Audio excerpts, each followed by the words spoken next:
Bapa, terima kasih.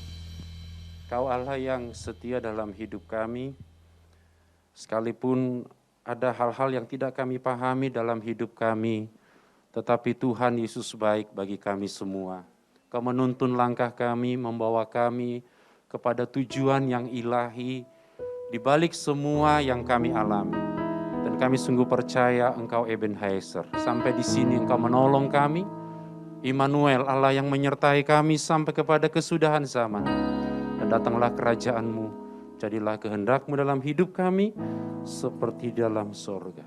Urapi kami semua ketika firman-Mu disampaikan. Kami bersuka cita ketika nama Tuhan disebut dan ketika firman-Mu dikumandangkan. Dalam nama Yesus, haleluya.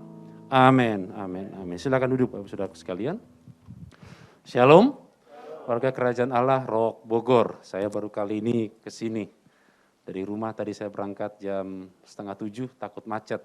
Rupanya nggak macet ya.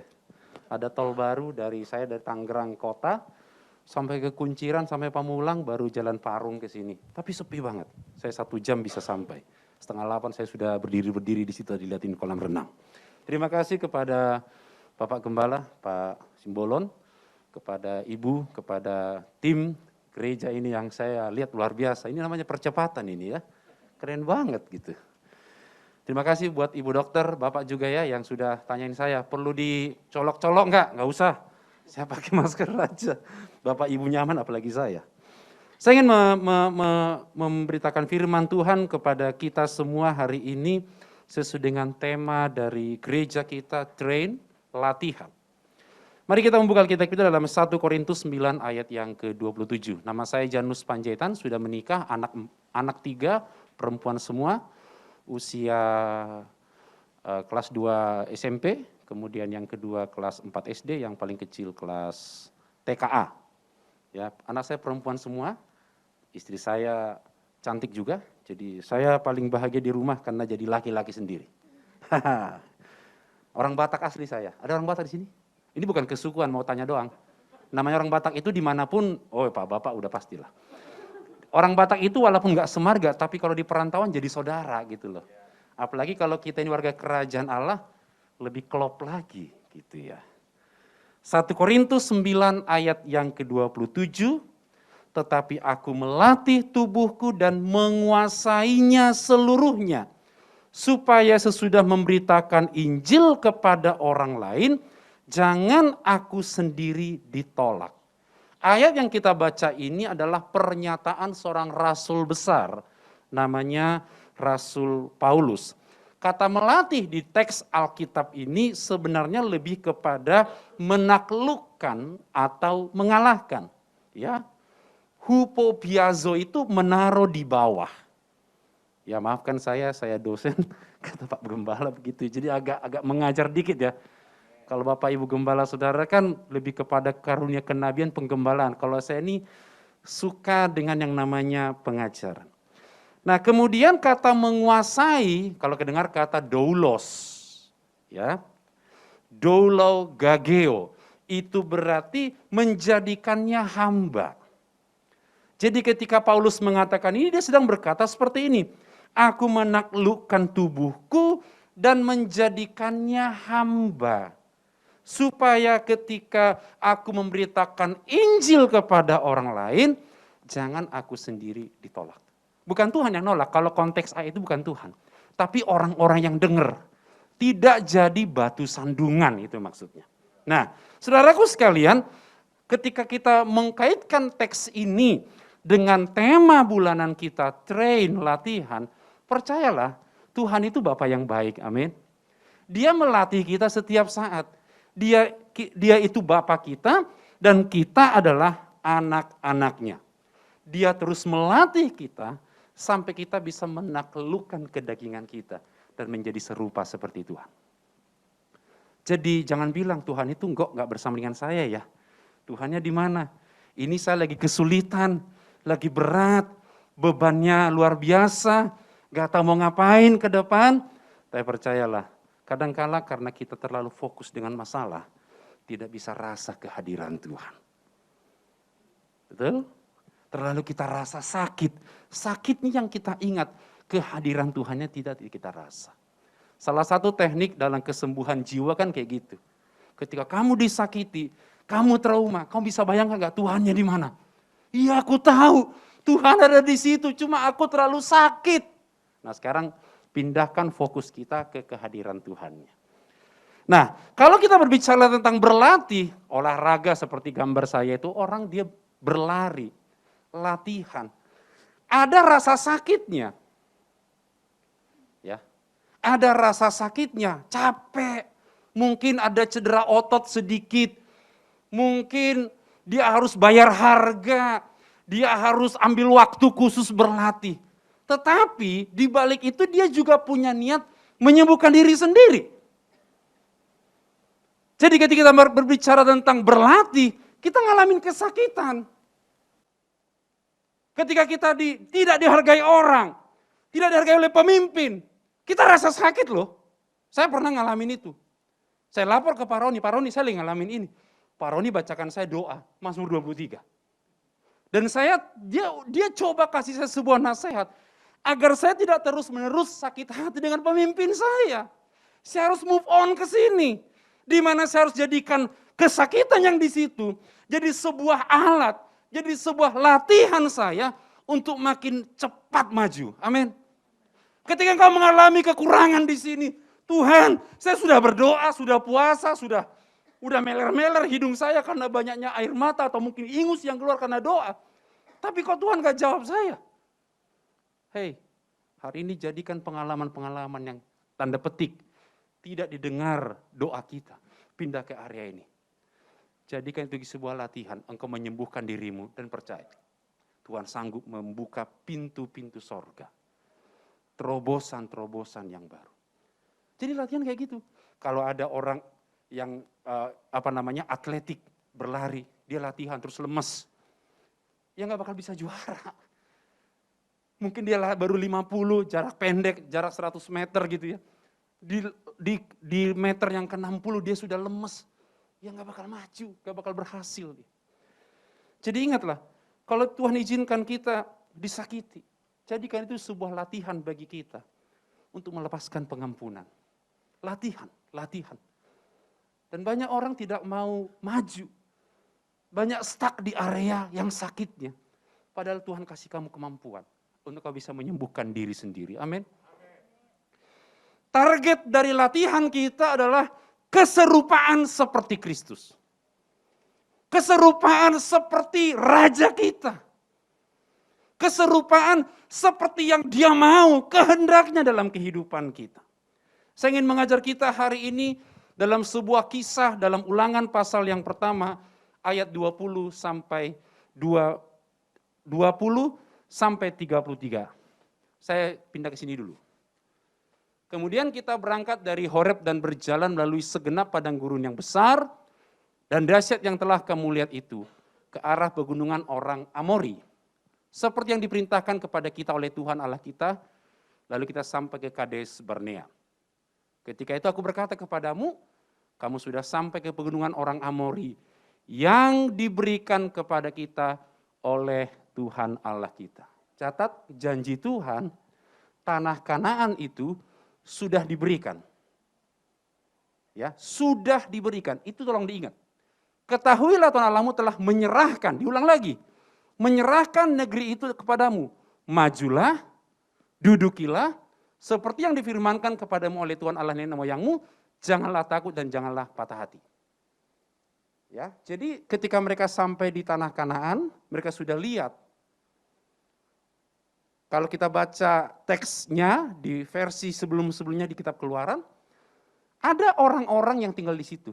Orang-orang Het, orang-orang Gewis, 5 bangsa besar orang Kanaan.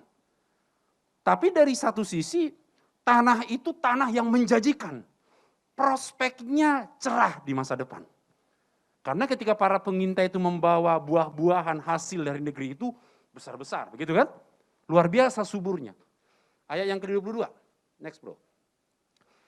Lalu kamu sekali mendekati aku dan berkata, marilah kita menyuruh beberapa orang mendahului kita untuk menyelidiki negeri itu bagi kita dan membawa kabar kepada kita tentang jalan yang akan kita lalui dan tentang kota-kota yang kita datangi. Hal itu kupandang baik.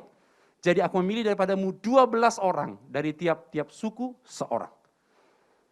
Musa mengangkat 12 pengintai, bukan orang biasa, tapi level pemimpin. Ya, orang-orang yang tahu tentang hukum-hukum Tuhan. Mereka pergi dan berjalan ke arah pegunungan, lalu sampai ke lembah Eskol, kemudian menyelidiki negeri itu. Maka mereka mengambil buah-buahan negeri itu, dan membawanya kepada kita. Pula mereka membawa kabar kepada kita, demikian. Negeri yang diberikan Tuhan Allah kita, kepada kita itu baik. Next. Tetapi kamu tidak mau berjalan ke sana. Kamu menentang titah Tuhan Allahmu. Kamu menggerutu di dalam kemahmu serta berkata, karena Tuhan membenci kita, maka Ia membawa kita keluar dari tanah Mesir untuk menyerahkan kita ke dalam tangan orang Amori supaya dimusnahkan. Kemana pula kita maju, saudara-saudara kita telah membuat hati kita tawar. Jadi ketika yang 12 orang itu memberitahukan keadaan negeri Kanaan, negeri orang Amori, kepada orang-orang Israel, 2 orang positif beritanya. Kalau zaman now kan orang pengen negatif kan. Positif beritanya, wow, pasti bisa, kita bisa kalahkan mereka. Yang 10, jangan, baik si negeri itu keren Bo, lu tanam tongkat jadi berbuah besoknya. Kayu lo tancep itu langsung jadi. Saking tanahnya subur. Tetapi please ya, mikir-mikir lagi deh. Itu orang-orang di sana raksasa-raksasa bro. Gua lihat aja gua ngibrit, kata orang Jakarta. Gua gak kuat lihat tampangnya serem-serem. Udah deh, kita mikir-mikir. Jangan ke situ. Sehingga bangsa itu tawar hati. Orang-orang itu lebih besar dan lebih tinggi daripada kita. Kota-kota di sana besar dan kubu-kubunya sampai ke langit. Lagi pula kami lihat orang-orang enak di sana. Raksasa-raksasa. Enak itu artinya raksasa. Ketika itu aku berkata kepadamu, janganlah gemetar, janganlah takut kepada mereka. Next. Untuk Tuhan Allahmu yang berjalan di depanmu, Dialah yang akan berperang untukmu sama seperti yang Dia lakukannya bagimu di Mesir di depan matamu. Dan di padang gurun, di mana kau melihat Tuhan Allahmu mendukung engkau seperti seseorang mendukung anaknya. Ini tadi saya ceritain. Tuhan itu menuntun orang Israel seperti bapa menuntun anaknya. Ada di sini bapak-bapak? Punya anak? Saya diajari Pak Roni, Pak Janus, kalau anakmu ada urusan sekolah, izin dari kantor nggak apa-apa. Saya ini kerja di Rock Center Jakarta. Tiap hari ketemu Pak Roni, kalau pas ke kantor ngobrolnya begitu. Itu hebatnya bapak kita itu. Dia ngomong kepada saya, anak itu perlu kehadiran bapak Pak Janus. Kamu izin dari kantor, pasti dikasih. Ambil rapot, anaknya pertunjukan apa, ini sebelum zamannya kita pandemi ya. Saya atur waktu. Biar anak saya tuh lihat, hasilnya apapun itu rapot. Anak saya tahu, papanya ada di situ.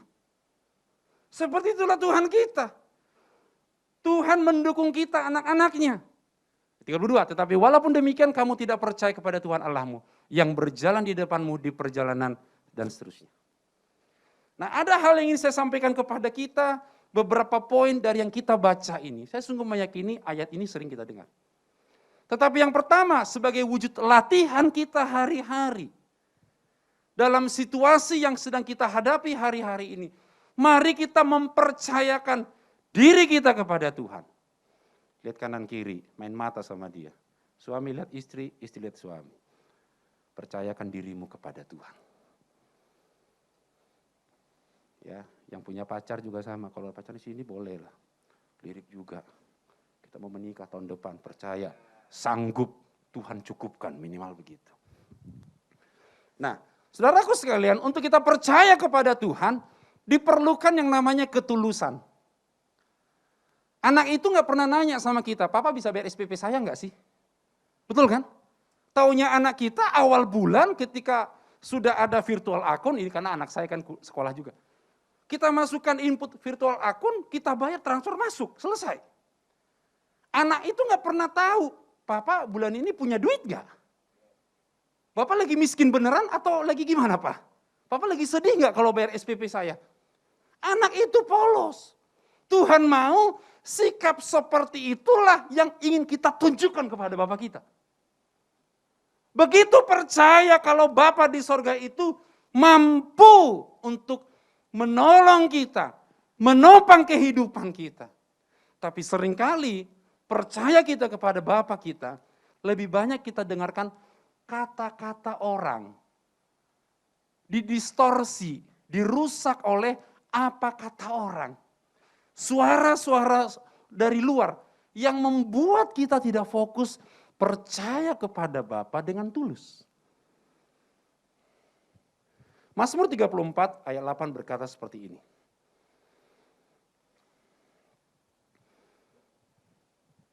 Kecaplah dan lihatlah betapa baiknya Tuhan itu.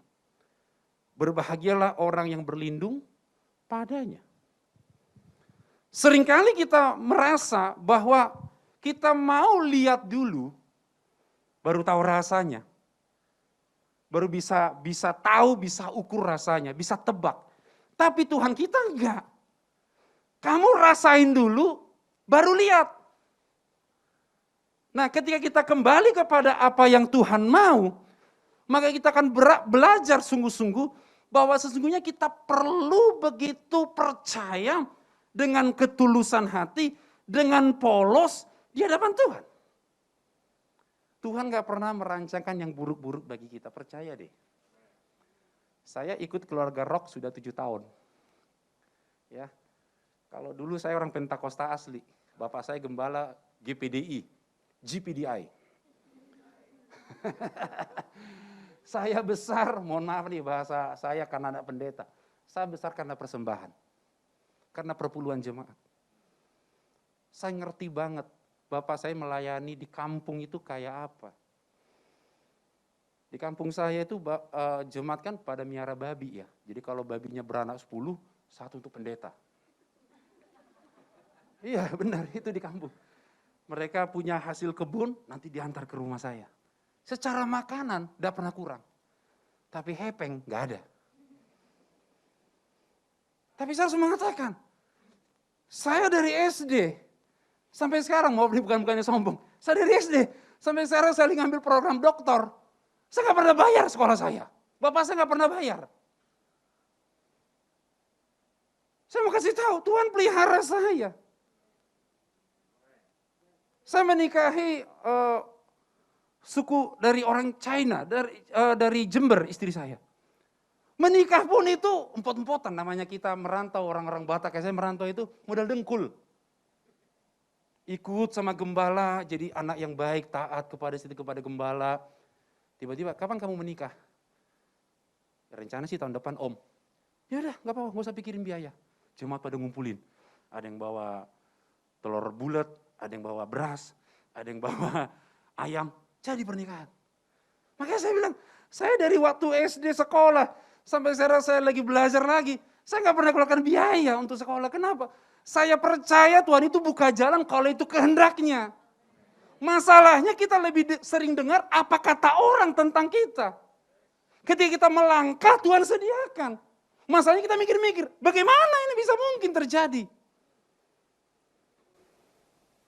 Dan itu yang diajarkan oleh Pak Roni, Pak Arifin kepada saya.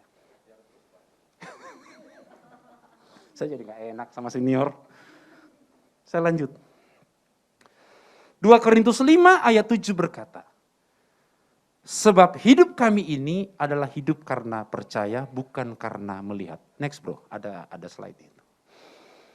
Sesudah ayat-ayat ini tadi, terus aja sampai selesai. Nah ini, next. Nah ini dia. Sebab hidup kami adalah hidup karena percaya, bukan karena melihat. Kecaplah dan lihatlah betapa baiknya Tuhan itu. Kadang kita rasa dulu, baru tahu Tuhan itu baik. Gak mikir-mikir dulu, gimana ya, bisa gak ya? Kenapa? Tuhan minta kita percaya kepada Dia. Polos, total, apa adanya.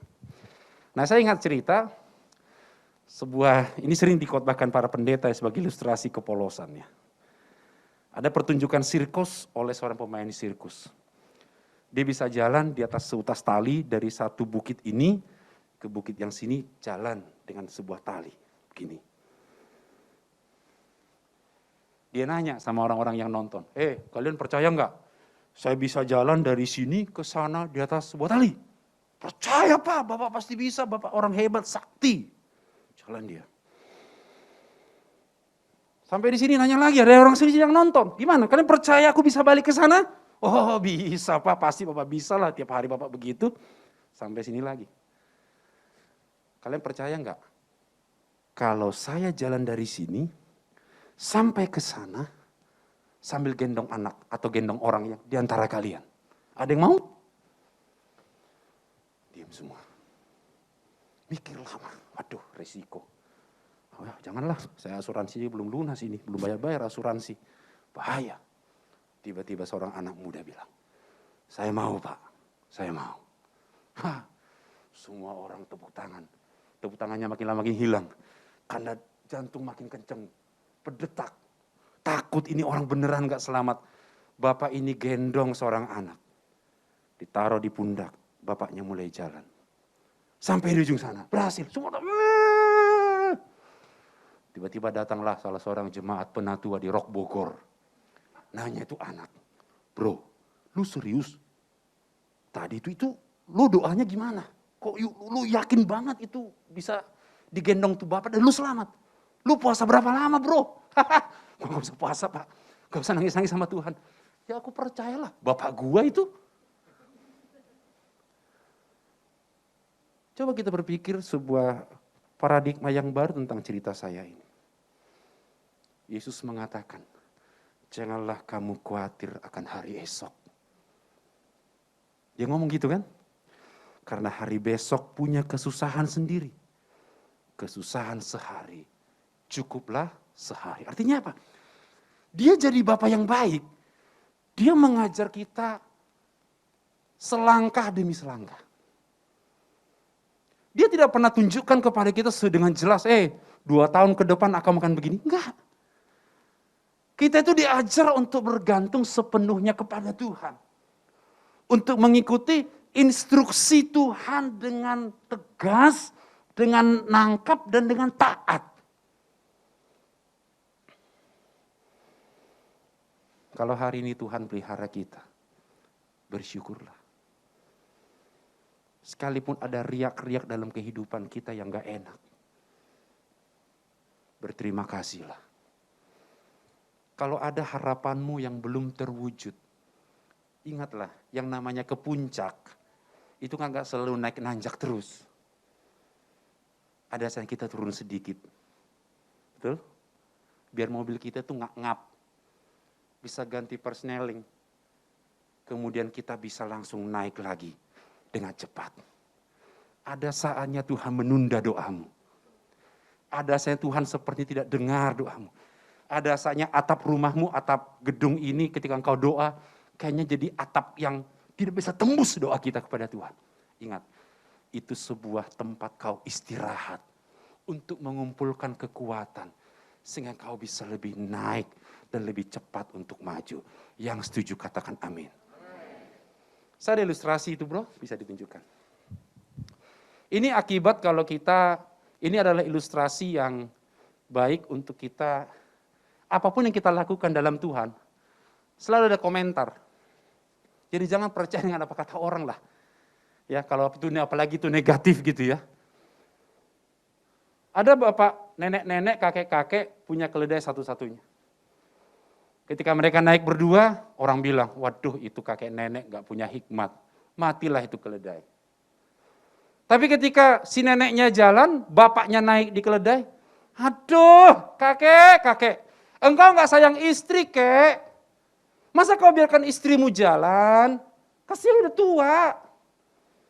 Gak pakai masker lagi, katanya gitu.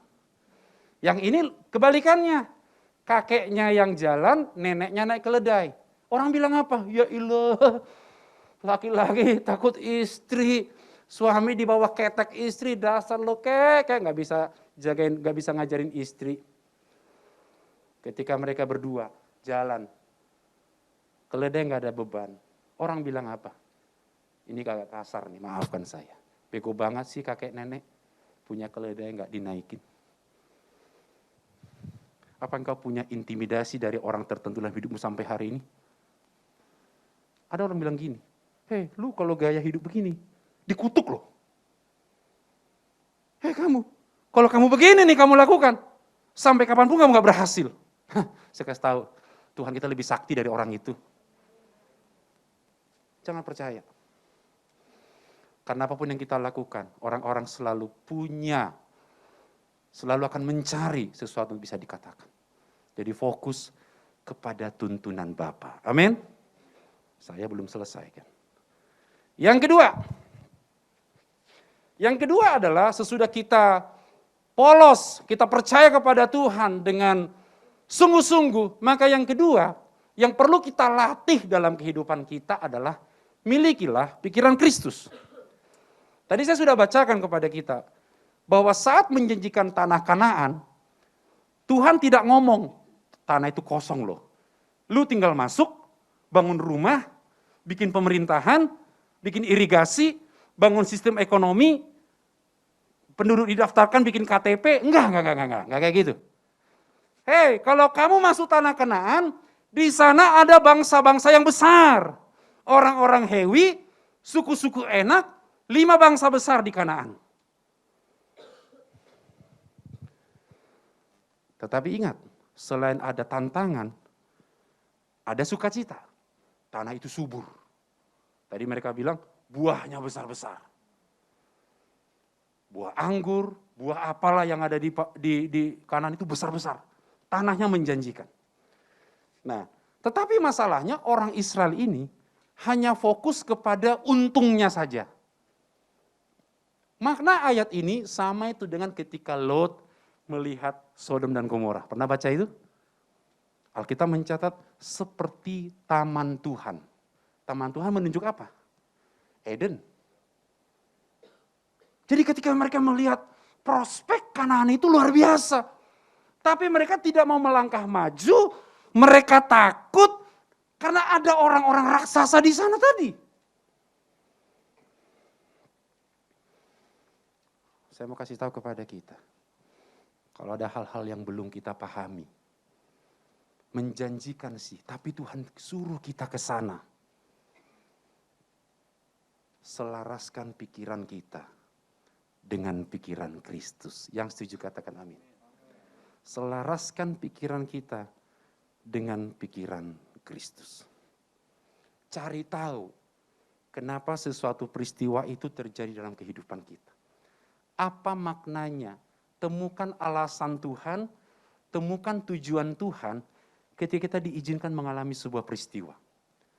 Maka kita sedang belajar menyelaraskan pikiran kita kepada kehendak Kristus. Saya kasih sebuah ilustrasi kepada kita. Suatu ketika ada seorang yang kaya, sebentar lagi dia udah tahu hidupnya nggak lama. Dia punya 2 anak laki-laki. Orang kaya, punya toko besar. Kemudian dia sudah membuat dengan pengacaranya, dengan kuasa hukum, dia sudah buat sebuah surat warisan. Dia meninggalkan modal, meninggalkan toko dan motor masing-masing anaknya. Dan kemudian ada pesan di sana. Pesan bapak kepada kedua anaknya. Yang pertama, jangan pernah menagih hutang pada orang yang dihutangi. Rahasia sukses menurut Bapak. Yang pertama, jangan pernah menagih hutang pada orang yang dihutangi. Yang kedua, kalau kamu naik motor, jangan kena sinar matahari secara langsung. Hanya itu saja suratnya. Gak disebutin, tanah yang di sono punyamu ya nomor 1, terus yang di sono, enggak. Itu nasihat Bapak aja sebelum meninggal. Kemudian datanglah mamanya setahun kemudian, lihat hasil dari kedua anaknya. Anak yang pertama, kondisinya parah bener. Mamanya lihat anaknya kok sekarang kurus, orang tuh kan gitu ya. Kalau mama saya datang dari kampung, lihat saya pertama badan saya, makin makmur atau makin kurus. Di mana-mana begitu. Lihat anaknya kurus, kok bajunya baju tahun kemarin gak ganti-ganti. Aduh nak, gimana? Apakah ada reaksi atau respon yang baik ketika papamu kasih nasihat itu? Enggak bisa, Ma. Ini gara-gara nasihat papa. Dia bilang, aku gagal karena nasihat papa. Ketika aku buka toko itu, banyak orang berhutang. Tapi karena kata papa, ya aku nggak tagih. Ya habis modalku, duit nggak muter, Pak. Terus aku ke kantor, ke toko, selalu naik taksi. Kan kata papa jangan naik motor. Gak boleh naik motor kalau siang-siang, nanti gosong hitam, jadi aku naik taksi dong. Ya habis duitnya. Berarti papa itu, didik kami gak bener, mah. Kasih nasihatnya salah. Nih buktinya. Miskin bin kere melarat. Mamanya sedih. Pergi ke rumah sebelah, ke rumah anaknya nomor 2. Gimana, Ma? Gimana, Nak? Mama datang nih nengok kamu. Wah, puji Tuhan, Ma. Papa itu betul-betul loh kasih nasihat yang bagus untuk saya. Saya berhasil. Tuh lihat, Ma. Alphard, Mercy, bla bla bla bla. Ini, Ma, surat ini kita. Aset-aset tuh banyak loh, Ma, sekarang. Dulu kan papa cuma 3, sekarang 12, Pak. Nih, berhasil. Loh, kok bisa? Dia bilang apa? Ketika papa ngomong jangan tagih utang. Sejak saat itu orang nggak boleh pakai utang beli barang, kontan semua.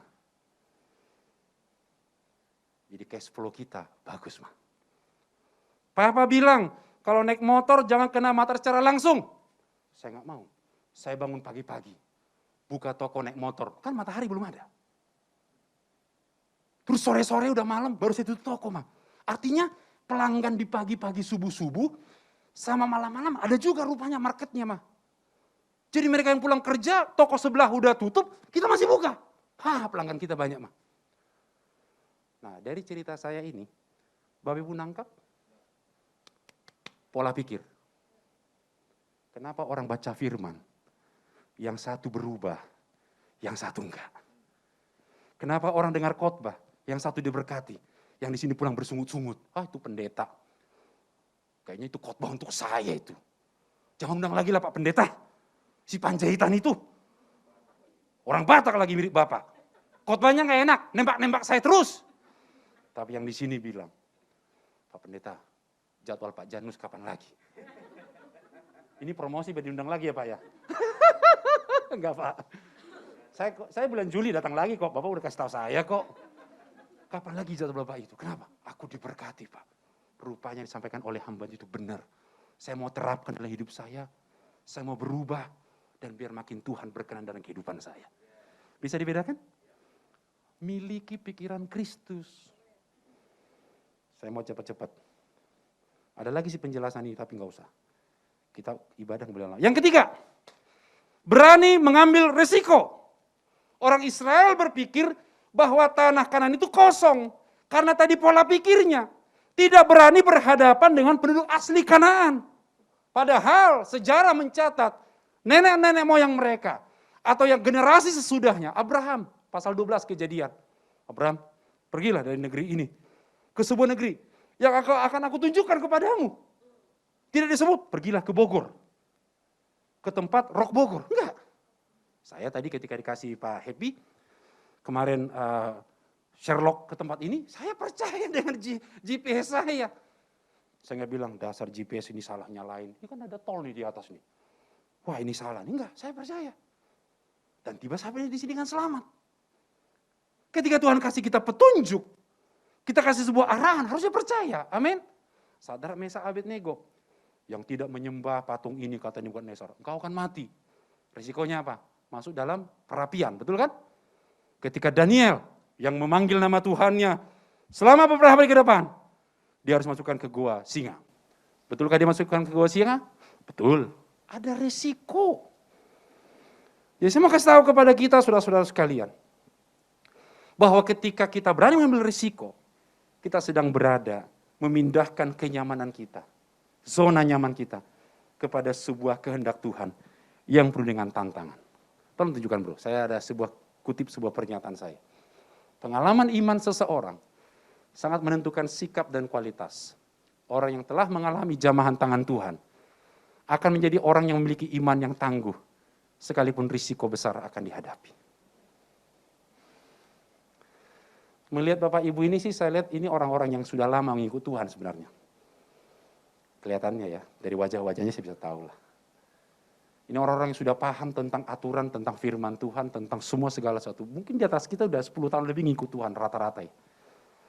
Tapi saya mau kasih tahu, perjalanan rohanimu tidak boleh berhenti.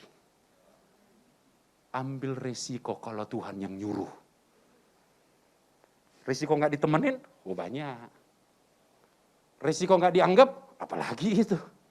Resiko diomongin, semua dosa kita yang masa lalu disinggung, apalagi. Semua kita ngalamin. Tapi ketika engkau pindah ke sebuah tempat di mana Tuhan suruh engkau ke sana, di sanalah pengenalanmu akan Tuhan naik kepada sebuah dimensi yang baru. Apakah kita tak bisa gagal di area ini? Bisa. Abraham gagal kok.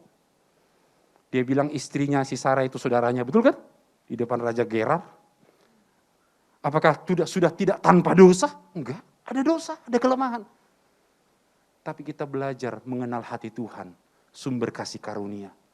Ketika kita lemah, Dia ampuni kita. Dan Dia angkat kita kembali.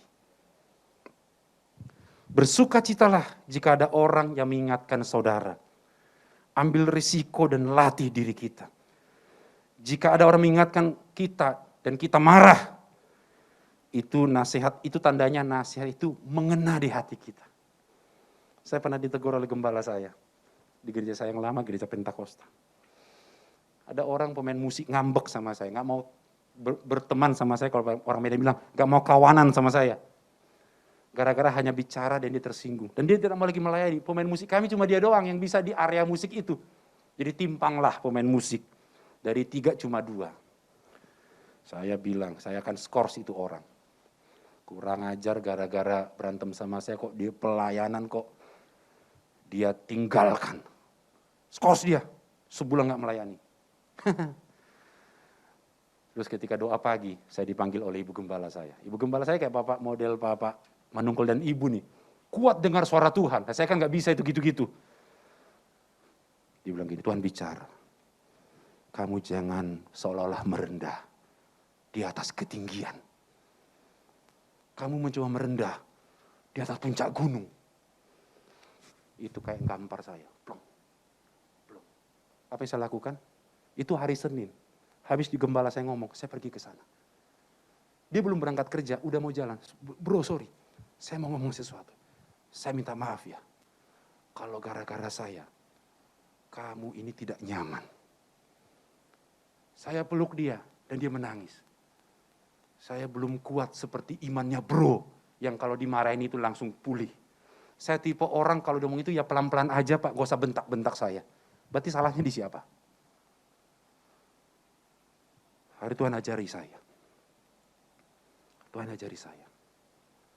Ketika saya merasa saya orang berkuasa, tapi harus membuat dia tersiksa dalam pelayanan dan rohani yang tidak mau bertumbuh gara-gara saya.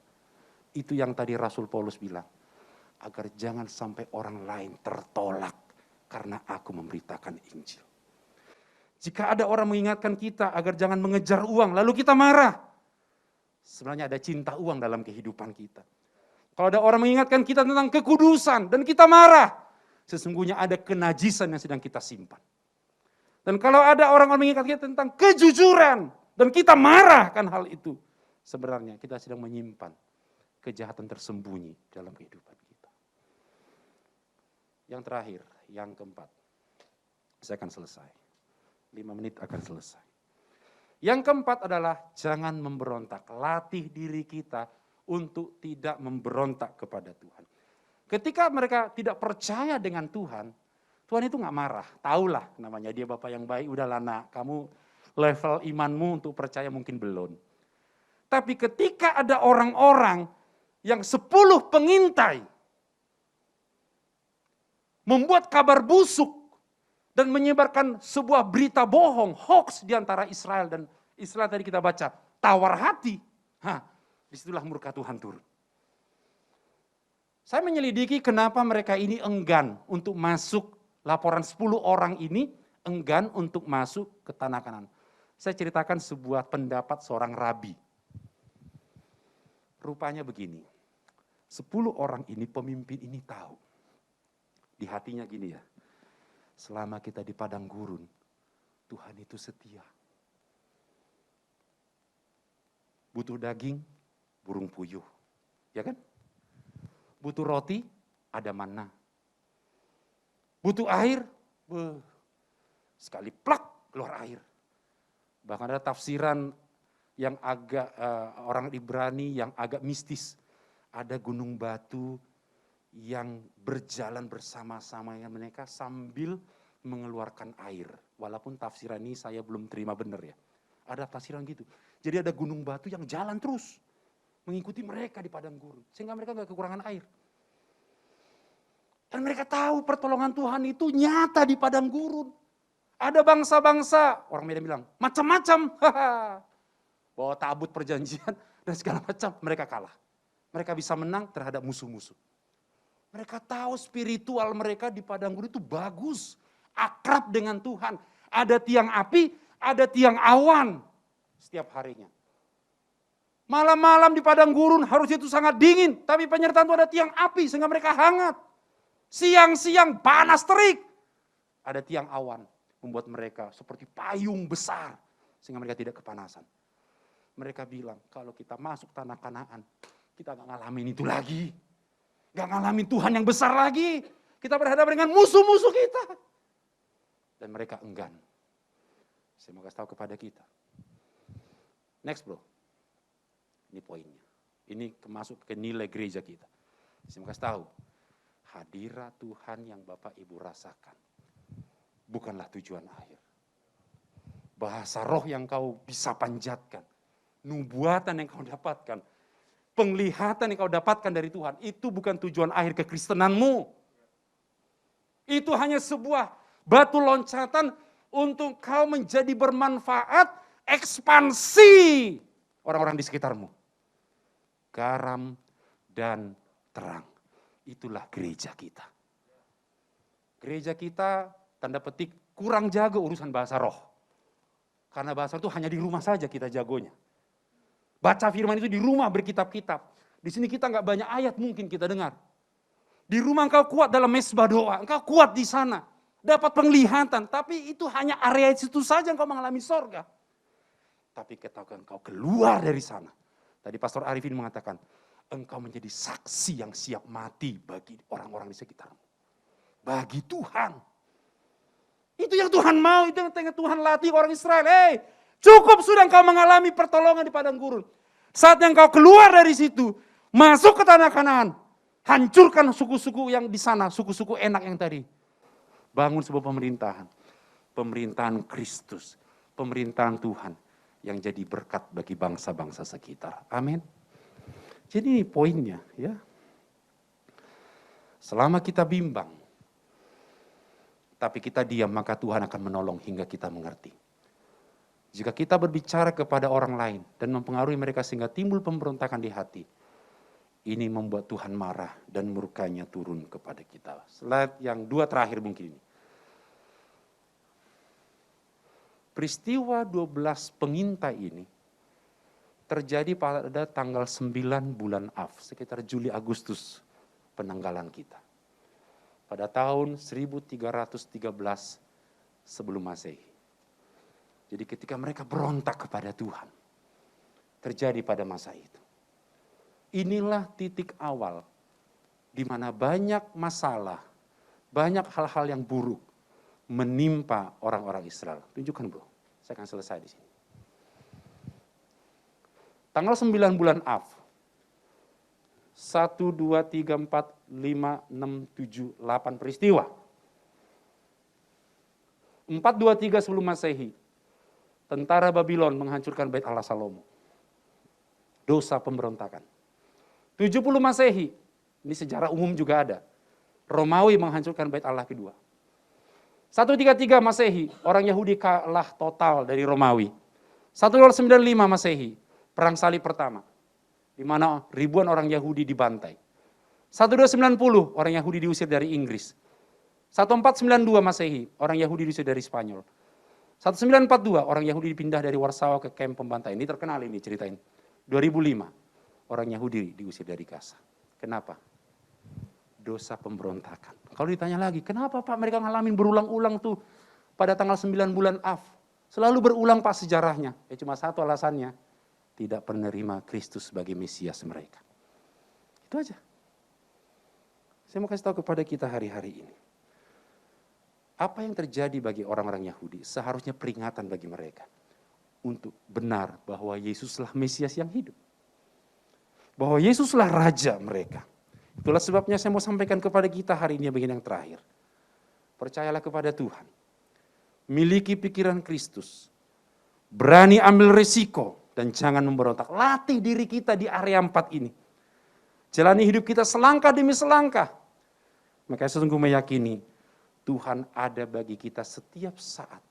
Sampai kepada titik akhir tadi. Keserupaan seperti Kristus. Yang setuju katakan amin.